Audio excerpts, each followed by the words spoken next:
Alléluia Jésus. Seigneur, merci encore parce que tu nous fais la grâce, le privilège, l'honneur d'être présent au milieu de nous. Merci parce qu'on a cette assurance que là où deux ou trois sont rassemblés en ton nom, tu es là au milieu d'eux. Et je te prie encore, Seigneur, ce soir de venir nous parler, venir nous rencontrer, venir nous fortifier encore dans notre foi. Permets-nous, Seigneur, encore ce soir de grandir avec toi, de marcher avec toi, de prendre position avec toi. Seigneur, merci parce que tu es ce Dieu bienveillant, tu es ce bon berger qui prend soin de ses brebis. Et je te prie, Seigneur, encore parce que je te remercie de la grâce que tu nous fais.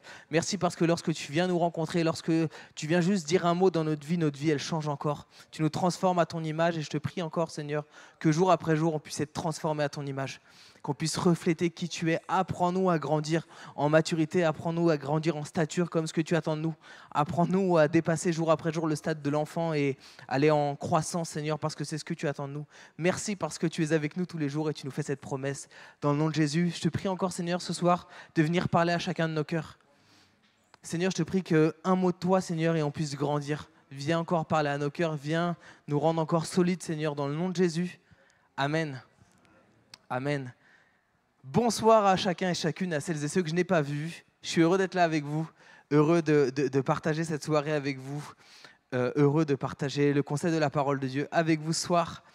On vit dans une culture où je crois qu'il est difficile jour après jour d'avoir une foi inébranlable, mais pas impossible. On vit dans une culture où je crois que nous avons besoin, et je vais utiliser ce terme ce soir et j'ai besoin qu'on se comprenne bien, on a besoin d'être des hommes et des femmes de caractère dans le bon sens du terme. Quand on parle de caractère, souvent on voit le mauvais côté du caractère, mais on a besoin d'être des hommes et des femmes de caractère. Si dans cette société on veut être de bons amis, on a besoin d'être des gens de caractère. Si on veut être ce bon collègue qui honore ses collègues, on a besoin d'être des gens de caractère et ne pas se laisser influencer à droite à gauche. Si on veut être des bons employés, des bons patrons, on a besoin d'être des gens de caractère. Si on veut rester solide dans notre mariage toute notre vie, on a besoin d'être des gens de caractère solides, inébranlables. Si on veut être des bons parents, on a besoin d'être des gens de caractère, dans le bon sens du terme. Je crois que beaucoup de choses dans notre vie reposent sur le caractère qu'on a. Si on veut être ces hommes et ces femmes de Dieu qui tiennent bon, on a besoin d'être des hommes et des femmes de caractère. Et ce soir, on va voir au travers d'un passage de la vie de Daniel 3 points sur des caractéristiques des hommes et des femmes de caractère, bien évidemment dans le bon sens du terme, de caractère qui honore Dieu, de caractère mature en Christ. On va voir 3 points tirés de Daniel 6. On va commencer la lecture de Daniel 6, verset 1. Darius trouva bon d'établir sur le royaume 120 satrapes qui devaient être dans tout le royaume. Il mit à leur tête 3 chefs, au nombre desquels était Daniel, afin que ces satrapes leur rendissent compte et que le roi ne souffrit aucun dommage. Daniel surpassait les chefs et les satrapes parce qu'il y avait en lui un esprit supérieur et le roi pensait à l'établir sur tout le royaume. Alors, les chefs et les satrapes cherchèrent une occasion d'accuser Daniel en ce qui concernait les affaires du royaume. Mais ils ne purent trouver aucune occasion ni aucune autre chose à reprendre parce qu'il était fidèle et qu'on n'apercevait chez lui ni faute ni rien de mauvais. Et qu'est-ce qu'ils vont faire à ce moment-là ? Et ces hommes dirent, nous ne trouverons aucune occasion contre ce Daniel, à moins que nous en trouvions une dans la loi de son Dieu. Je crois premièrement que les hommes et les femmes de caractère sont des gens qui s'engagent envers Dieu et non envers les hommes.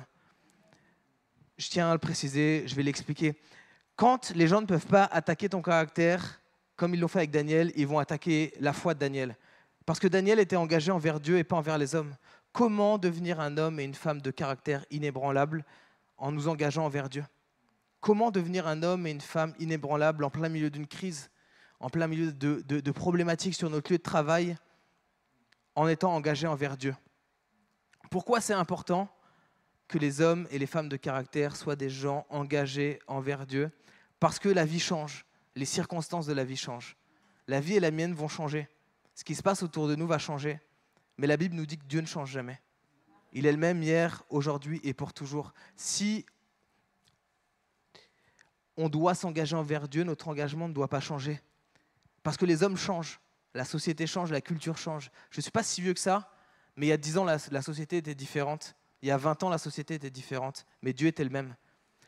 Je réfléchissais à, ce texte, à ça pendant que je lisais le texte, mais souvent on lit l'histoire de Daniel, on la connaît. Moi, je l'ai entendue des centaines de fois à l'école du dimanche, au gib. Mais je ne me suis jamais posé cette question. Pensez-vous que Daniel souhaitait travailler pour un roi qui l'avait réduit en esclavage? Pensez-vous que Daniel était heureux d'avoir été arraché à sa famille? Pensez-vous que Daniel était heureux à l'idée qu'on ait changé son identité? À l'idée de servir un roi païen et tyrannique? Je ne pense pas, mais il est resté engagé envers son Dieu. Il est resté engagé malgré les circonstances. Daniel a choisi de croire que Dieu était là avec lui, peu importe la circonstance. Voici la clé pour être des hommes et des femmes de caractère dans un monde qui change. Colossiens 3, 23 nous dit « Tout ce que vous faites, faites-le de tout cœur, comme pour le Seigneur et non pour des hommes. » Daniel était engagé envers le Seigneur. Peu importe ce qui se passe dans notre vie, quand on capte qu'on sert notre Dieu dans tout ce qu'on fait, notre engagement change. On travaille pour le Seigneur avec tout notre cœur. C'était la vie de Daniel. Quand Dieu est la raison de notre engagement, alors peu importe ce qu'on fait, on le fait de la même manière avec fidélité. Parce qu'on sert Dieu. Notre manière d'agir est déterminée par la raison de pourquoi on fait la chose. Si notre raison est d'honorer Dieu, notre manière d'agir va changer. Quand notre raison est de chercher à plaire à Dieu et non aux hommes, alors peu importe les changements qu'il va y avoir, notre engagement reste le même, on le fait pour Dieu. Paul va le dire aux Galates, « Est-ce la faveur des hommes que je désire ou celle de Dieu? Si je plaisais encore aux hommes, je ne serais pas serviteur de Christ. » Alors, est-ce que vous avez déjà eu un mauvais patron? Certains d'entre vous vont me dire oui, mais je ne veux pas le savoir. Peut-être que votre patron vous a appelé en vous disant hey, « Tu vois l'augmentation que je t'ai dit, tu l'auras si jamais tu triches. Si tu falsifies quelques chiffres, tu auras cette augmentation. » Et tu sais, c'est le moment de choisir. Est-ce que tricher, l'augmentation vaut plus que mon attachement à Dieu? Peut-être que c'est une relation. Tu es là, tu rentres dans une relation qui te pousse à compromettre tes valeurs, ton intégrité. Et est-ce que cette relation a plus de valeur que notre engagement vis-à-vis de Dieu? Ou encore des amis. Je me souviens que lorsque j'ai donné ma vie à Dieu, j'avais 18 ans. Et les semaines qui ont suivi, on ne m'a jamais autant demandé de ma vie d'aller au bar ou en boîte de nuit que les semaines après que j'ai accepté Jésus. Mais vraiment, jamais autant de ma vie on m'a demandé. Est-ce que mes amitiés valent plus que mon engagement envers Dieu? Les hommes et les femmes de caractère ne sont pas définis par une recherche de plaire aux autres. Ils sont définis par une question, qu'est-ce que Dieu pense de ça? Et comment je peux honorer Dieu? Quand ce que je pense est en désaccord avec cette parole, qui a le dernier mot?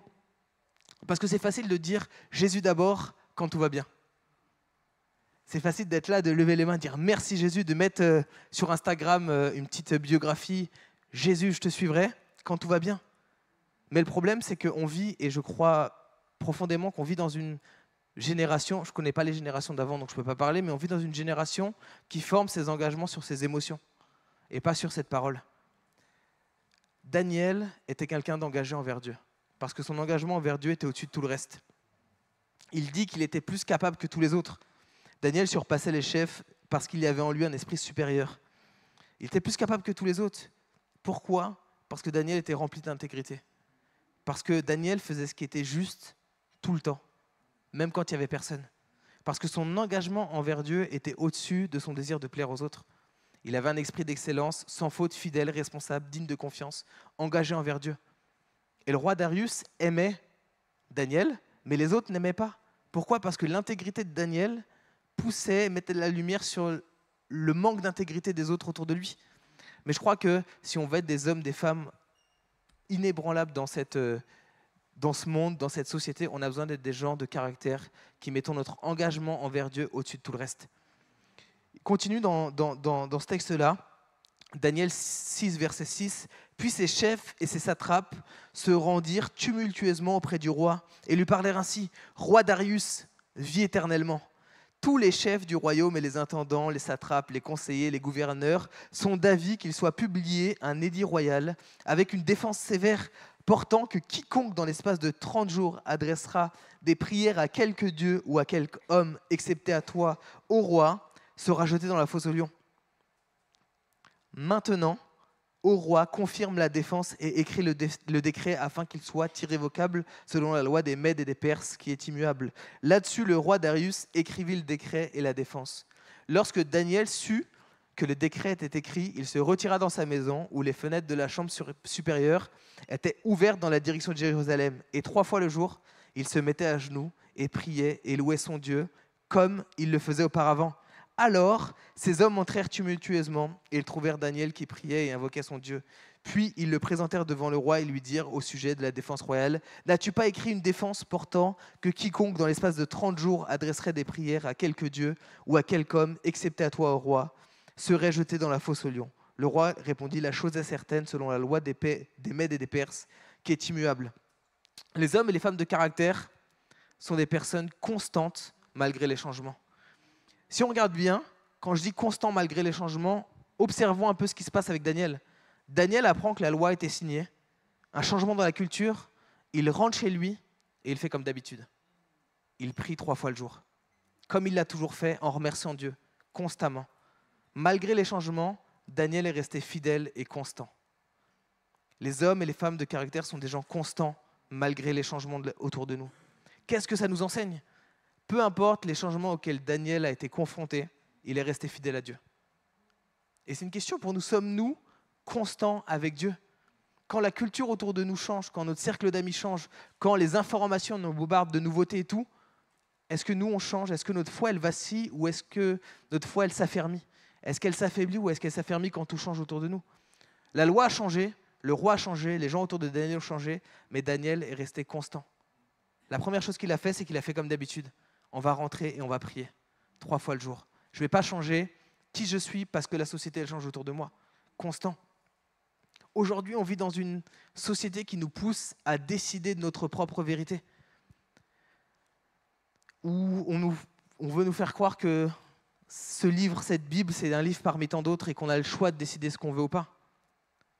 Et qu'on peut se dire la vérité, elle est relative. Daniel est resté constant, appuyé sur cette parole. Aujourd'hui, on peut décider de ce qu'on veut. On va laisser des enfants décider de ce qu'ils veulent être. C'est insensé. On ne peut pas décider de nos croyances selon ce qu'on ressent. Notre croyance doit être basée sur cette parole qui est constante. Parce que Dieu est le même hier, aujourd'hui et pour toujours, il est constant. Sommes-nous des gens constants malgré les changements ? Parce que les femmes et les hommes de caractère sont des gens qui restent constants avec Dieu. Si on veut être un homme ou une femme de caractère, on ne peut pas suivre le courant de la culture.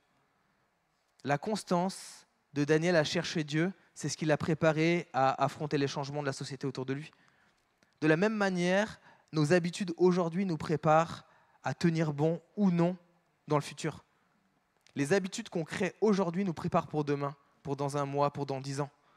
Parce qu'on devient chaque jour un peu plus la personne qu'on construit aujourd'hui.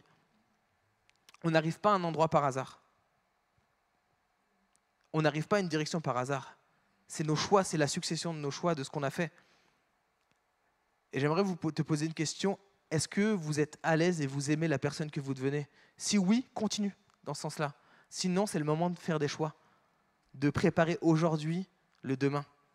Daniel est resté fidèle à son Dieu et rien n'a pu changer son caractère parce qu'il était constant. Parce que comme il le faisait à l'habitude, 3 fois dans le jour, il priait. Il était constant. Quelles habitudes constantes avons-nous aujourd'hui pour devenir ces hommes et ces femmes de caractère ? Quand on se réveille, quelle est notre première pensée ? Il y a quelques années de ça, je me livre à vous, il y a quelques années de ça, j'ai pris une décision dans ma vie, très personnelle, mais que j'aimerais vous partager. J'ai pris la décision de ne pas ouvrir mon téléphone tant que je n'ai pas ouvert ma Bible. Et c'était écrit chez moi, pas de Bible, pas de téléphone. Tant que je n'ai pas ouvert ma Bible, je n'ouvre pas mon téléphone. Pour contraindre mon âme de me dire, c'est quoi ma priorité dans la vie ? Parce que la réalité, c'est quoi ? Qu'est-ce que je vais faire dès le début de ma journée ? Est-ce que je vais me tourner vers mes notifs ou est-ce que je vais aller vers la parole de Dieu ? À quoi ressemblerait notre vie si chacune de nos décisions était filtrée par cette parole ? Si chaque position qu'on défend était basée sur ce que dit la Bible, pas sur ce que dit la culture ? Est-ce que nous sommes de celles et ceux qui vont ouvrir la Bible en disant à Dieu, Seigneur, parle-moi, ton serviteur écoute. Parce que la réalité, c'est que beaucoup de gens veulent connaître la volonté de Dieu. Qu'est-ce que Dieu attend pour moi ? C'est quoi le travail que je dois faire ? Avec qui je dois me marier ? Sans prendre en considération la volonté que Dieu nous a déjà donnée, sa parole. je vous donne un petit conseil. Si vous mettez ça en pratique, ne vous inquiétez pas, Dieu va vous révéler les choses spécifiques pour votre vie. Mais il nous a déjà donné à nous sa volonté écrite, tout ce qu'on a besoin de savoir. Est-ce qu'on va chercher, plonger nos regards là-dedans? Est-ce que notre vie de prière, comme Daniel, est une vie constante, malgré les situations? La société autour de lui le pousse à ne pas prier. Qu'est-ce que va faire Daniel? Il va prier. Il va être constant dans sa vie de prière. Daniel priait 3 fois par jour. Daniel connaissait la parole. Daniel vivait selon là. Et ça peut être plein d'autres choses. Est-ce que nous sommes des gens constants malgré les situations de la vie? Est-ce que nous sommes constants dans notre service à Dieu malgré les situations de la vie? Est-ce que nous sommes constants dans notre participation à la vie de l'Église malgré les situations de la vie? Est-ce que nous sommes constants dans nos rôles de parents malgré les situations de la vie? Est-ce que nous sommes constants dans le fait de servir Dieu, de donner malgré les situations de la vie? Parce que les décisions qu'on prend aujourd'hui façonnent notre caractère et déterminent si on va être des gens inébranlables ou non. Les décisions qu'on prend aujourd'hui vont déterminer notre avenir. On le dit à nos enfants. Je suis papa. J'ai travaillé en collège des années. Et c'est peut-être une des phrases que j'ai le plus dit à des collégiens, c'est « Fais attention parce que tu prépares dès maintenant ton avenir ». On le sait, on a du recul. Si tu ne travailles pas au collège, tu te fermes des portes pour après et tu te fermes des portes pour ton avenir. De la même manière, est-ce que nous, on prépare le boni de demain, mettez votre prénom? C'est comme ça que ça se fait. C'est les choix qu'on fait aujourd'hui qui façonnent notre caractère. Quand demain changera, parce que la réalité, c'est que les lois vont changer. Je le disais encore tout à l'heure, il y a 10 ans, les lois n'étaient pas pareilles. Il y a 20 ans, les lois n'étaient pas pareilles. Il y a 30 ans, les lois n'étaient pas pareilles. Et avant, je ne sais pas. Mais quand les lois vont changer, quand la culture va changer, quand notre travail va peut-être changer, est-ce que nous, on va changer ou pas? Est-ce qu'on va être constant dans cette parole ou on va se laisser changer par la culture? On a besoin d'hommes et de femmes. L'Église, avec un grand E, a besoin d'hommes et de femmes constants, inébranlables, qui sont fondés sur cette parole, qui conservent un témoignage même quand le monde change, malgré les changements, qui passent du temps avec Dieu, qui se connectent avec Dieu, qui servent Dieu. C'est comme ça que Daniel est resté constant. Peu importe ce qui se passait, Daniel était là. Et sa vie à Daniel a témoigné d'une constance. C'est que peu importe ce qui se passe, qu'il soit chez lui, qu'il soit déporté, ou peu importe, il est là constant avec Dieu. On a besoin d'hommes et de femmes constants. On a besoin de travailler, nous, jour après jour, sur notre caractère pour être ces hommes, pour être ces femmes constants, constantes. On va continuer un tout petit peu après pour une troisième caractéristique des hommes et des femmes de caractère. On le voit à partir du verset 16. Alors, le roi donna l'ordre qu'on amena Daniel et qu'on le jeta dans la fosse aux lions. Le roi prit la parole et dit « Puisse ton Dieu que tu sers avec persévérance te délivrer. » On apporta une pierre et on l'a mis sur l'ouverture de la fosse. Le roi la scella de son anneau et de l'anneau de ses grands, afin que rien ne fût changé à l'égard de Daniel. Le roi se rendit ensuite dans son palais, il passa la nuit à jeun, et il ne fit point venir de concubine auprès de lui, et il ne put se livrer au sommeil. Le roi se leva au point du jour avec l'aurore, et il alla précipitamment à la fosse aux lions. En s'approchant de la fosse, il appela Daniel d'une voix triste. Le roi prit la parole et dit à Daniel, « Daniel, serviteur du Dieu vivant, ton Dieu, que tu sers avec persévérance, a-t-il pu te délivrer des lions ?» Et Daniel dit au roi, « Roi, vis éternellement. Mon Dieu a envoyé son ange et a fermé la gueule des lions, qui ne m'ont fait aucun mal parce que j'ai été trouvé innocent devant lui et devant toi non plus. Ô roi, je n'ai rien fait de mauvais. » Alors le roi fut très joyeux et il ordonna qu'on fît sortir Daniel de la fosse. Daniel fut retiré de la fosse et on ne trouva sur lui aucune blessure parce qu'il avait eu confiance en son Dieu. Les hommes et les femmes de caractère sont des gens courageux, peu importe la situation, peu importe le coût. En qui plaçons-nous notre confiance quand on vit des saisons sombres, quand la fosse aux lions est là? En qui plaçons-nous notre confiance? Dans notre société, on va nous pousser à plein de choses, de fuir vers l'alcool, fuir vers la drogue, vers une relation, vers un travail, vers plein de choses. Verset 22, Daniel va le dire comme ça, « Mon Dieu a envoyé son ange et a fermé la gueule des lions qui ne m'ont fait aucun mal parce que j'ai été trouvé innocent devant lui et devant toi. » Le roi fut rempli de joie que Daniel était sorti de là sans la moindre égratignure. Même face à la mort, il est resté constant dans sa confiance à Dieu.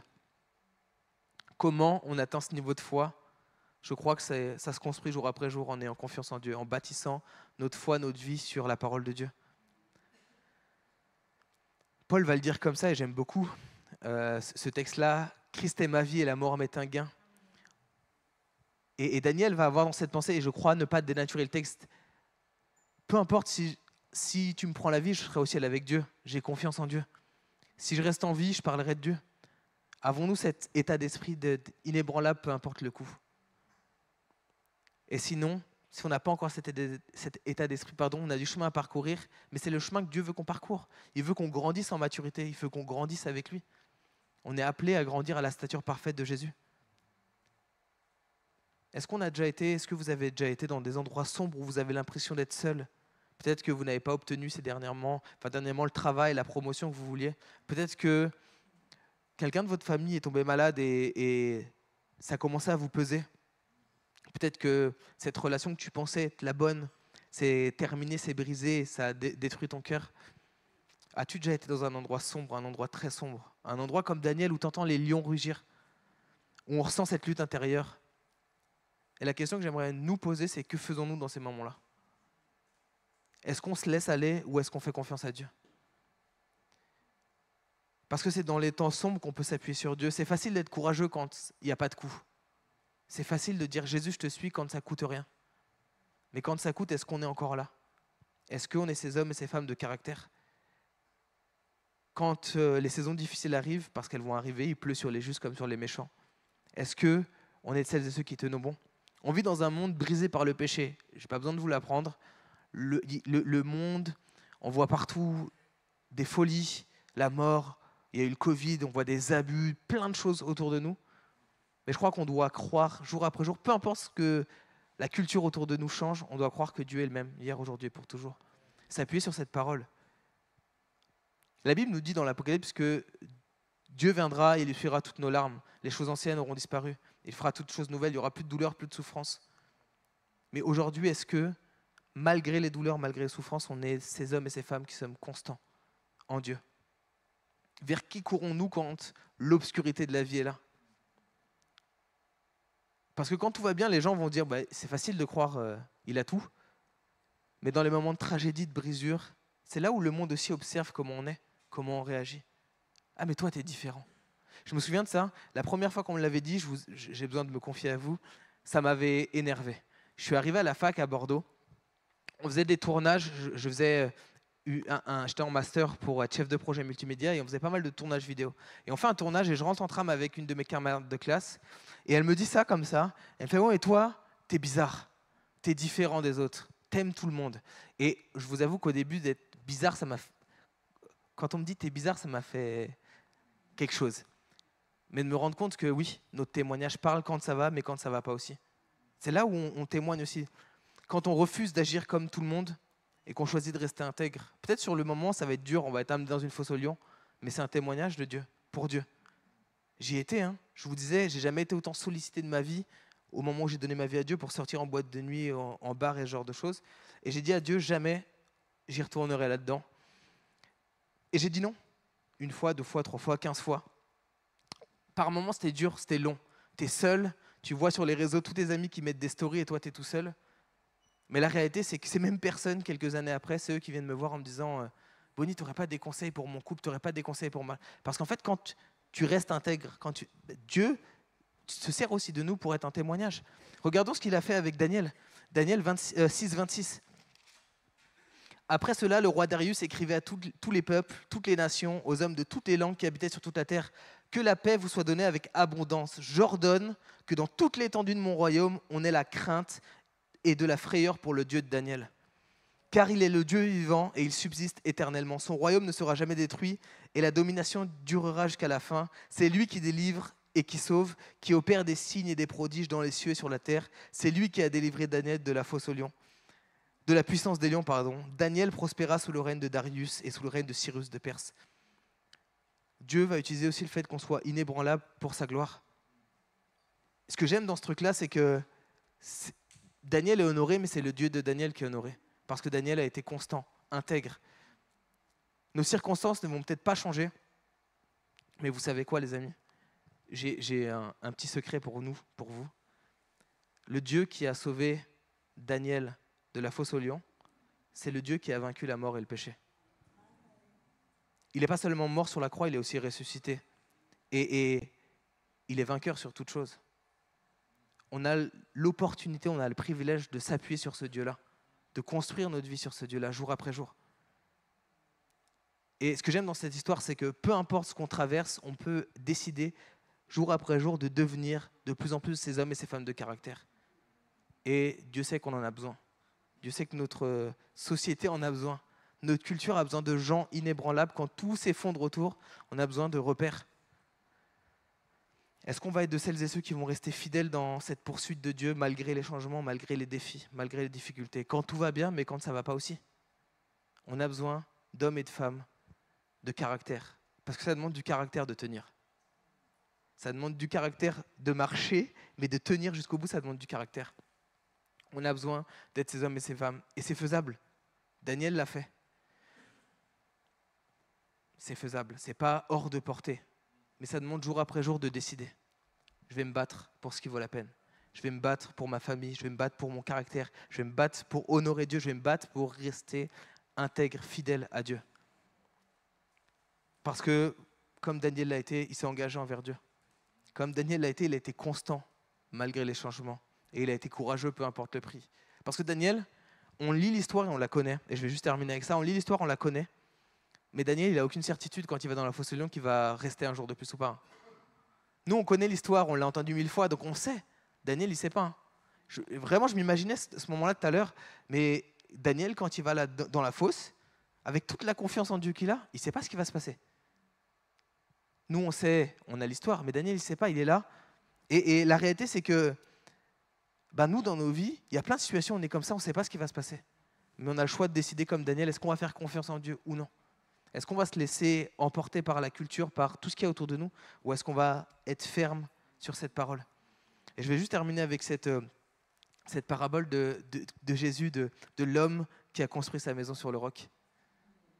Ce que j'aime dans cette parabole, qui n'a pas totalement, enfin qui a un peu de rapport avec ça, mais ce que j'aime dans cette parabole, c'est que sa maison, elle tient.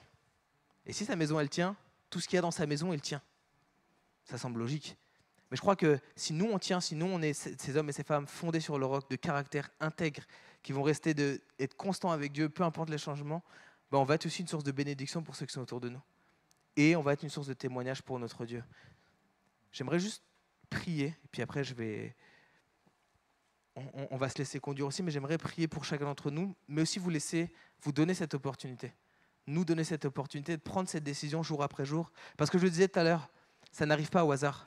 On ne devient pas un homme de caractère par accident. On ne se lève pas au bout de 25 ans de marche avec Jésus et bim, je le suis. C'est des décisions de chaque jour. Nos choix aujourd'hui vont déterminer notre caractère aussi de demain. Et on peut choisir jour après jour d'être ces hommes et ces femmes qui basons notre vie sur cette parole, d'être des hommes et des femmes qui nous laissons transformer par Dieu et qui sommes intègres, qui sont intègres, qui sont fondés sur cette parole, qui sont fondés inébranlables, peu importe ce qui se passe. Et je crois que ça, c'est un choix qui nous appartient à chacun. On doit décider jour après jour de construire notre caractère pour honorer Dieu, comme Daniel. Et à la fin, la beauté, c'est que notre engagement va honorer notre Dieu. Seigneur, je te prie pour chacun d'entre nous. Je te prie qu'on soit des hommes et des femmes de caractère, dans le bon sens du terme. Apprends-nous à être de celles et ceux qui sommes fondés sur toi, inébranlables, peu importe ce qui se passe. La société va changer, la culture va changer, notre environnement peut changer, mais toi, tu ne changes pas. Apprends-nous à nous fonder sur toi, apprends-nous à nous engager vis-à-vis de toi. Seigneur, je te prie qu'on soit une église où ton regard a plus d'importance que l'approbation des autres ou que le fait de plaire aux autres. Apprends-nous à chercher à t'honorer dans tout ce qu'on fait, qu'on soit vu ou pas. Je te prie aussi, Seigneur, qu'on soit des gens, des hommes et des femmes constants dans notre dévotion avec toi, constants dans notre lecture de la parole, constants dans notre vie de prière, constants dans nos engagements à l'église, constants dans nos engagements dans nos familles, constants jour après jour dans tes voies, Seigneur. Apprends-nous à marcher jour après jour selon tes voies et fais de nous aussi ces gens, ces hommes, ces femmes qui sommes constants, qui sommes engagés envers toi, peu importe le coût à payer. Tu as payé le plus grand prix, ta vie pour nous. Je crois qu'il n'y a pas de prix trop grand pour t'honorer, pour être fondé sur toi, pour être jour après jour constant dans tes voies. Mais apprends-nous à payer le prix, peu importe le prix. Il n'y a rien de trop grand, Seigneur, pour toi. Je te prie, Seigneur, qu'on soit ces hommes, ces femmes engagés, intègres, de caractère, Seigneur. Parce qu'on a besoin pour nous, mais notre monde a besoin de gens qui reflètent qui tu es. Seigneur, je te prie que comme Daniel, nos témoignages puissent t'honorer. Que nos témoignages puissent parler de toi. Que notre vie de foi, notre vie de caractère avec toi puisse parler de qui tu es. Ce que j'aime dans la vie de Daniel, c'est que tu as été honoré chaque fois. Et je te prie, Seigneur, qu'au travers de nos vies, tu puisses être honoré. Que les gens puissent reconnaître qu'il y a un Dieu tout-puissant, le Dieu qui agit dans nos vies. Seigneur, je te prie qu'on soit ces hommes et ces femmes de caractère dans le nom de Jésus.